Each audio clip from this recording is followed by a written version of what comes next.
Dear students, today I'm going to discuss Oliver Goldsmith's essay titled On National Prejudices. Before I begin discussing the essay, let us discuss a bit about this word national or rather nationalism.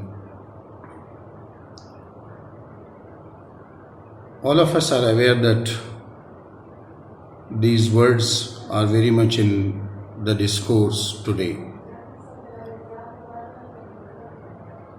Nation, nationalism, patriotism, these are the words that are very much in discourse nowadays.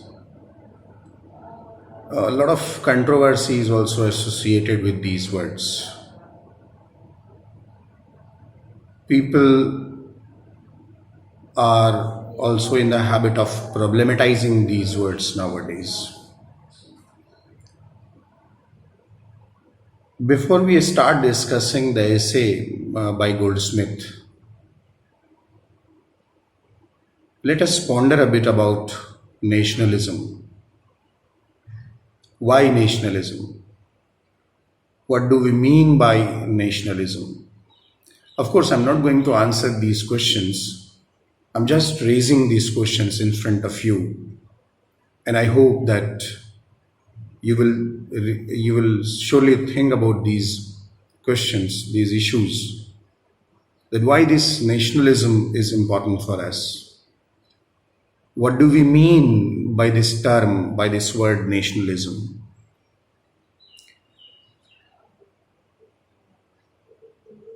What is the difference between nationalism and patriotism? Let us also think about that whom we consider a nationalist. Who is a nationalist in our view?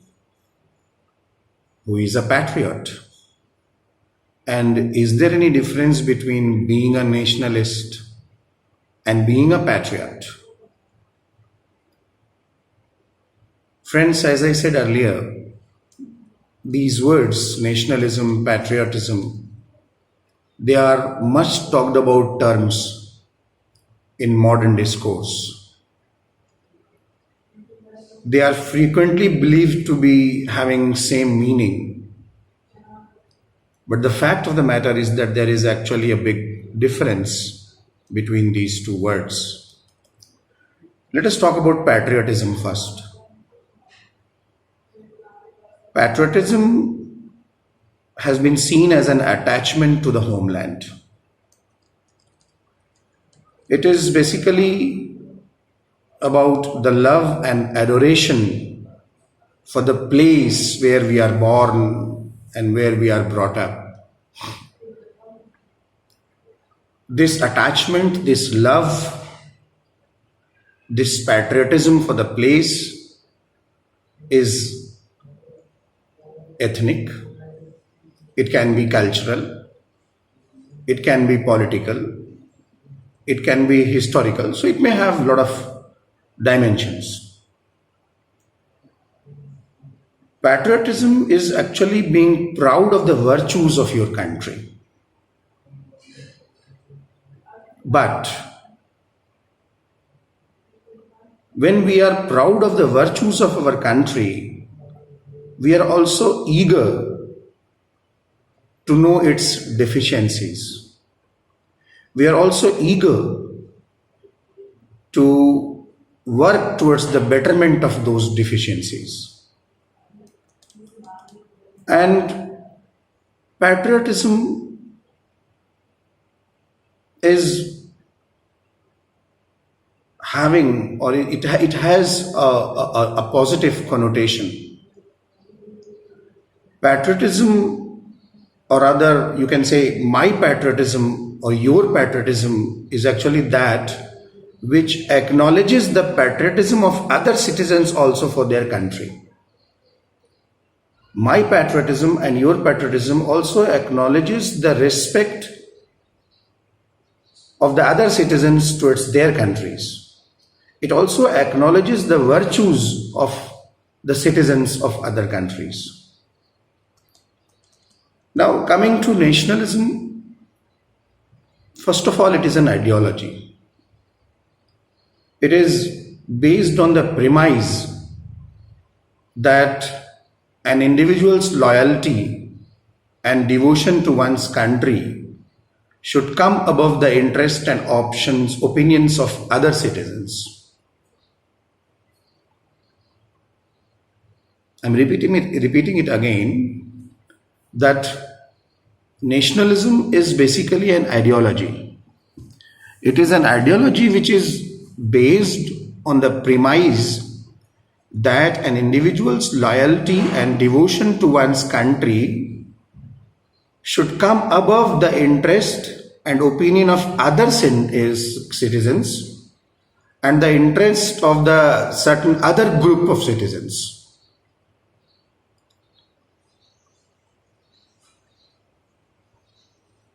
The pride of nationalism trumpets the virtues of the country, but it denies the deficiencies.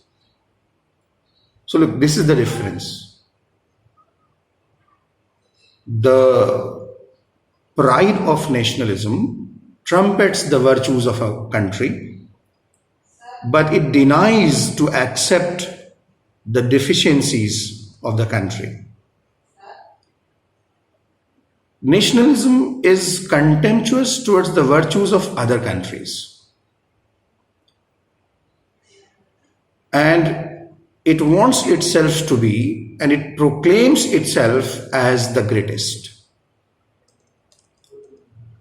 There is very little chance of nationalism being constructed on a positive vision of a common future for the entire people. And normally nationalism is bent towards ultra-nationalism, which is based on race, ethnicity, religion, region, language, etc. And that is why you must have heard about different kind of nationalisms. Nationalisms based on religion, nationalisms based on race, nationalisms based on language. In fact, nationalism is a big political tool for the process of othering. It creates a binary of us and they. And that is why you must have noticed that a number of religious fundamentalist groups and the ethnic supremacists across the globe, they use this concept of nationalism for their vested interest. Let us now come to two more words related to this. One is called jingoism. It is a very popular word. It is also used in different social political discourses. And what is jingoism is basically a kind of aggressive nationalism with regard to foreign relations. It is aggressive nationalism with regard to foreign relations and foreign policy. Jingoism actually is the preference of one's country over all other countries. Jingoism advocates the method of violence for achieving national interest. There is another word that you can also use now, you include now in your vocabulary, is patriotism. H-A-T-R-I-O-T-I-S-M, patriotism. This patriotism is a kind of nationalism which is defined not by what a person loves, but actually by what a person hates as a nationalist.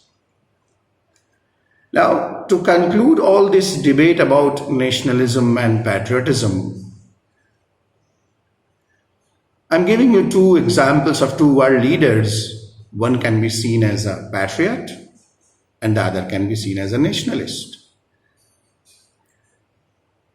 And there is no denying the fact that Mahatma Gandhi can be seen as a patriot, a true patriot, whereas Hitler across the globe has been looked as a greatest nationalist. So it is up to you to know the difference, to understand the difference. And had I been in a classroom situation, I would have been explaining and relating it with a lot of national and international political scenarios. But the time crunch of this video stops me from doing those things. So let us now come to the essay directly. The essay of Goldsmith, Oliver Goldsmith's On National Prejudices. Students, you know that I'm in the habit of talking a bit about the writer first before I discuss the text. But because of the time, and since I have to discuss other things also related to the essay, so that's why I'm not giving much time to Oliver Goldsmith as a writer, and I hope and I suggest you to do your study with regard to Goldsmith as a writer. Those two writers whom I like very much across the neoclassical period, he is one among them. The other is, of course, Jonathan Swift.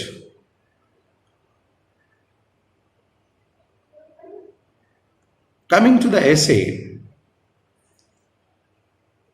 the first thing that I would like to tell you is that this essay should be seen as a kind of a critique of jingoism. Look, what I have said earlier is that jingoism makes a person overlook the weaknesses of his own country. And jingoism is basically a feeling, is that nationalist feeling in which we consider all other countries as inferiors. Now, according to Goldsmith, the national prejudices stems out from the general human tendency of biasness and prejudices. So he says that it is natural. It is natural that since we are in the habit of being biased, it is almost a kind of an inbuilt characteristic of our personality. We are almost always in the habit of being prejudiced. It is also a very much inbuilt personality trait. So that is why he says that even the national prejudice also stems out from this general human tendency of being biased and being prejudiced. Goldsmith says that he is a traveler at heart. He loves traveling. He says that he loves spending his time in the coffee houses, in pubs and other similar locations. And he says that these places give him ample opportunity to observe a great number of people. He says that he loves to observe the people, and he says that people are more interesting than art or nature.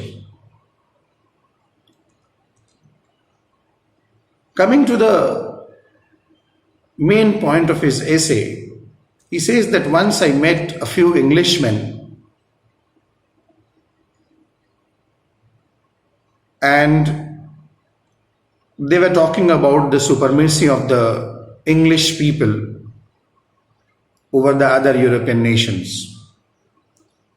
They believed that the English people were perfect and the people of other countries had many weaknesses. that party of Englishmen talked about the typical characteristics of European countries. Goldsmith says that there was one person among them who started contrasting the excellence of the English with the defects of other European people.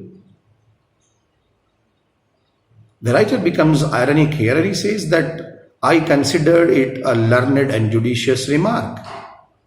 Look here, it was irony that was used by Goldsmith here.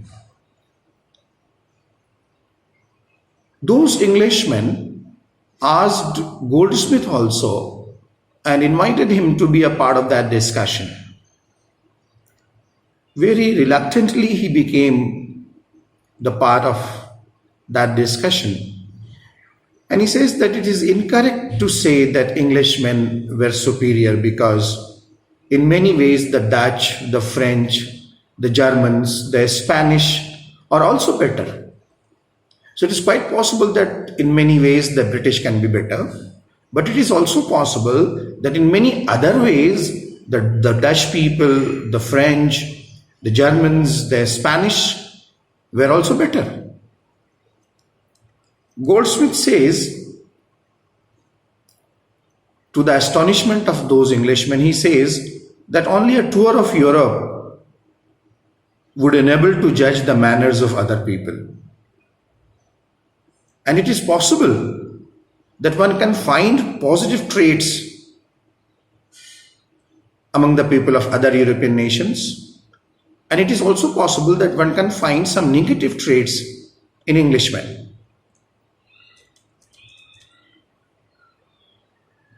The party that were discussing those Englishmen, those English gentlemen did not digest this honesty of Goldsmith. And they felt that he was an inward enemy of England. And they say that he perhaps did not have the moral right to be called an English citizen. And to his utter dismay, they also say that he was an enemy of the government also. Goldsmith knew that these gentlemen are beyond any correction, so he left the place.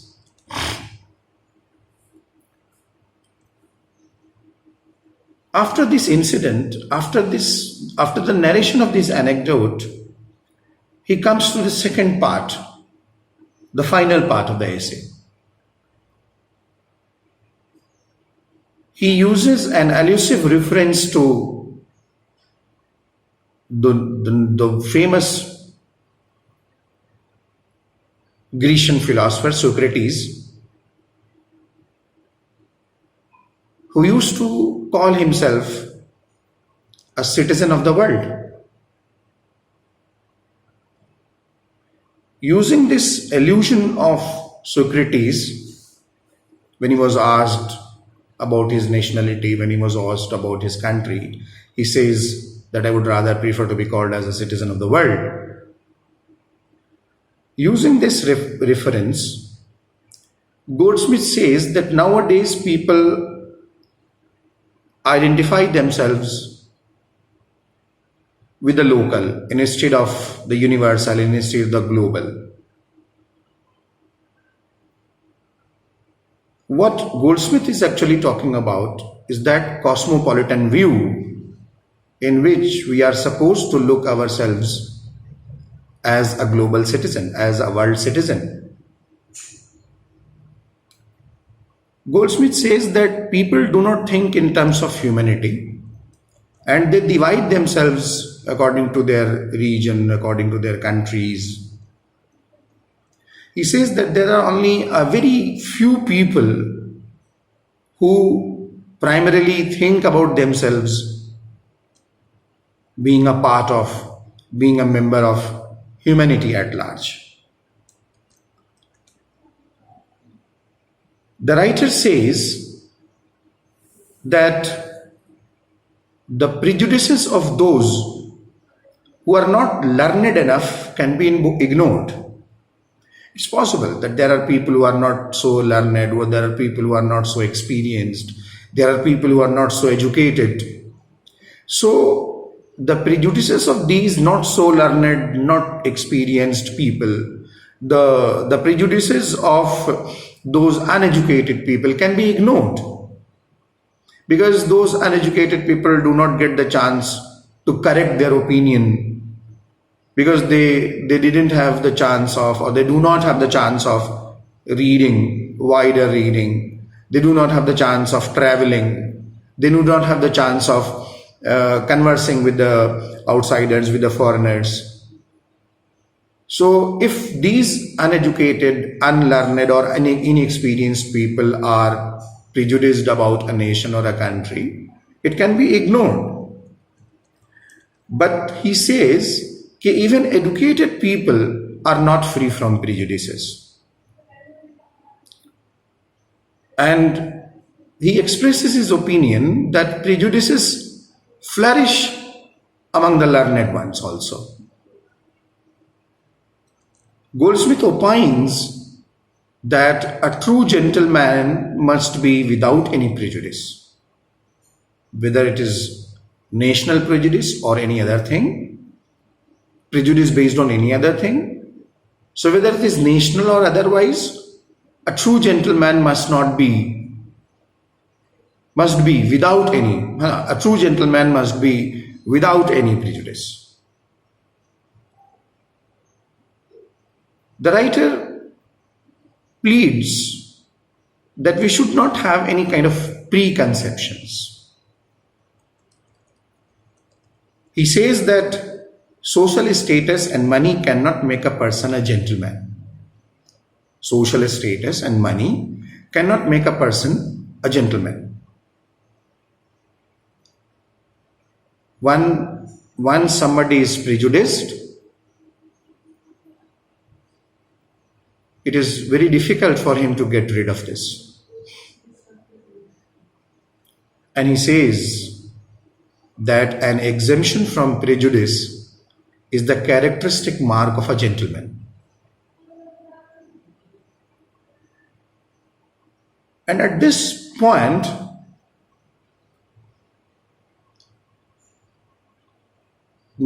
Goldsmith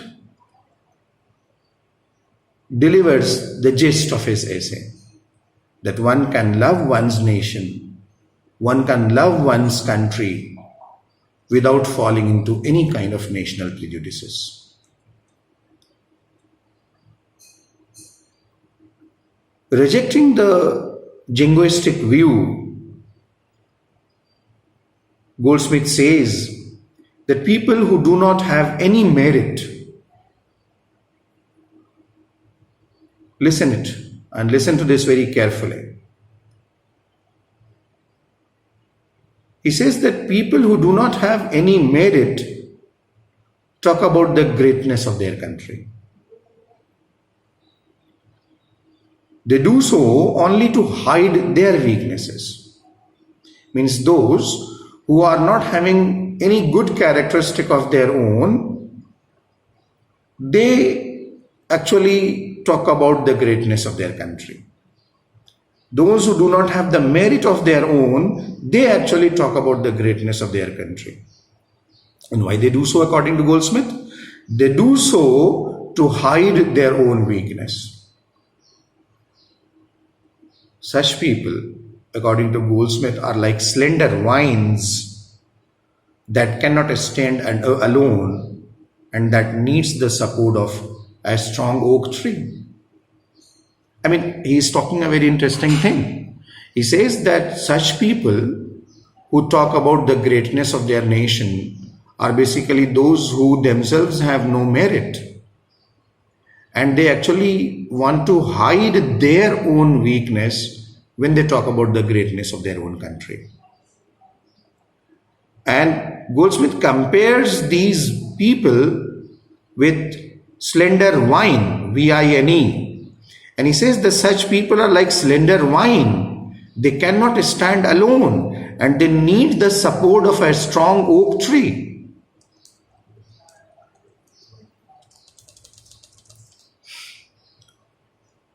It is true that national prejudices grow out of love for the country.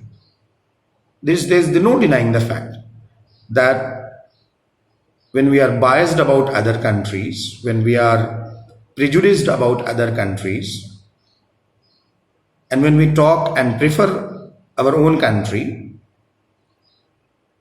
nobody is denying that there is no love.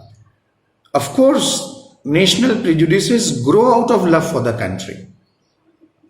But Goldsmith says that this is unnatural part of nationalism. This is unnatural part of patriotism. It corrupts the goodness of patriotism. Hence, it should be removed. So, coming to a very interesting point here, Goldsmith takes an analogy with a religion, with religion. And he takes a very important analogy. He says that superstition and communalism grow out of religion, but they are undesirable. They are unnecessary part of religion. And this communalism and superstition, although they grow out of religion, they are injurious to religion. They are injurious to religion.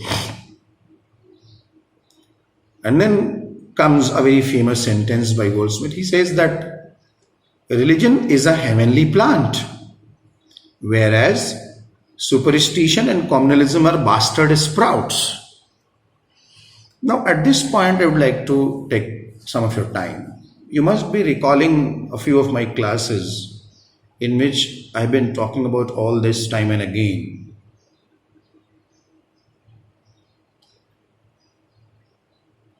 When Goldsmith says that religion is like a heavenly plant, whereas superstitions and communalism are bastard sprouts, he is actually hinting, he is actually saying that these are undesirable parts of the religion.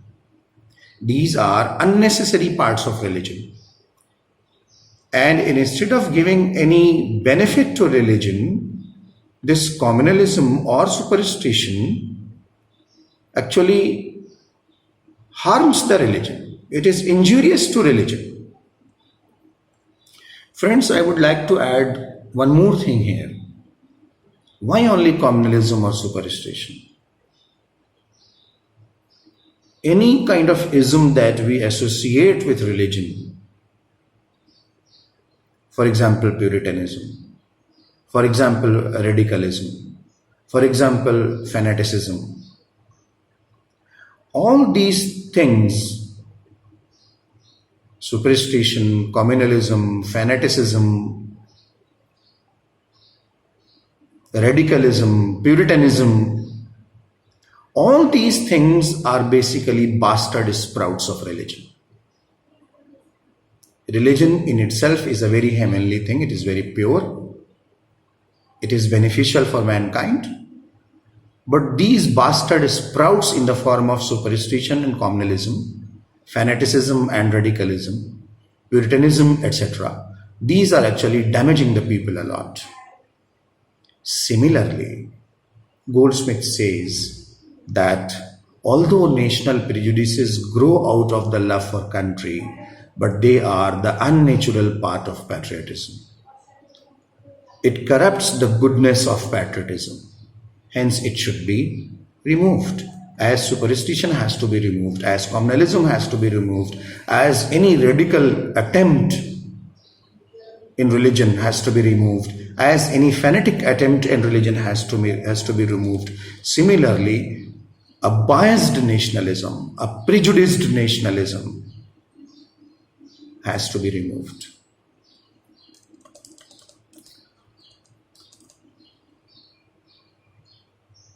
Love of a country will truly flourish when there will be no prejudice. Love for the country will truly flourish with all chastity when there will be no national prejudices. And then at this juncture, the writer puts a rhetorical question here. He asks, is it not very possible that I may love my country without hating the natives of other countries? Is it not very possible that I love my country without hating the natives of other countries? This is what he asks. And then he answers. He says, I love my country, but I do not hate other nations. I can be brave and defend law and liberty without believing others to be cowards. So, friends, what actually Goldsmith is doing? He is pleading to reject jingoism. He is pleading to reject that ultra-nationalism. And he is talking about a true patriotism with the feeling of, upholding the feeling of cosmopolitanism. Considering ourselves as a world citizen. So at this point the essay ends. At the end of this lecture, now let me discuss the essay, or let me analyze the essay in brief. You know that Goldsmith was a neoclassical writer. He belongs to the 18th century. So this essay is a very good specimen of neoclassical ideals of reason and common sense. This essay is a very typical neoclassical critique of narrow-mindedness, and it also upholds the neoclassical principle of objectivity. There are certain personal touches also in the essay, and when you will be reading the text, when you will be analyzing the text, you should take note of the metaphors that are used in the essay. You should also notice the irony that has been used in the essay, and also take notice of humor and allusion that Goldsmith has used in this essay. The diction, as far as the diction of this essay is concerned, it is very simple, very straight. The tone is very direct, and there is a universal appeal in the essay. There is a universal appeal in the essay. What the writer says is that as the world always suffers because of the international conflicts resulting from those jingoistic approaches of the leader, so it is very important to get rid of those jingoistic approaches. And to end this discussion, I would like to request you to go for a few additional readings. There is a text by Max Eastman titled "What is Patriotism?" It's a very beautiful text, and it will answer you a lot of things. It will be a kind of a help for you to get rid of your confusion with regard to nationalism and patriotism and all these things. There is another text by Alexis de Tocqueville, and the text is titled "Democracy in America." It's a long text. I'm not suggesting you to read it right now, but once you get ample time, you should go to read this text by Alexis de Tocqueville, "Democracy in America." And I would also like to suggest you a very beautiful write up by George Orwell. And it's a small reading, it will not take much time. A write up titled The Sporting Spirit by George Orwell is a very good reading. So I hope that you will be able to connect a lot of things of this essay with the present circumstances. You can find a lot of national and international examples. You can connect with a lot of things, national and international, with whatever is there in this essay. So this essay is very timely. Not only, I request you not only to read this for the sake of your examination, but I request you to read this to widen the thought, to widen your horizon of thinking. So, thank you very much.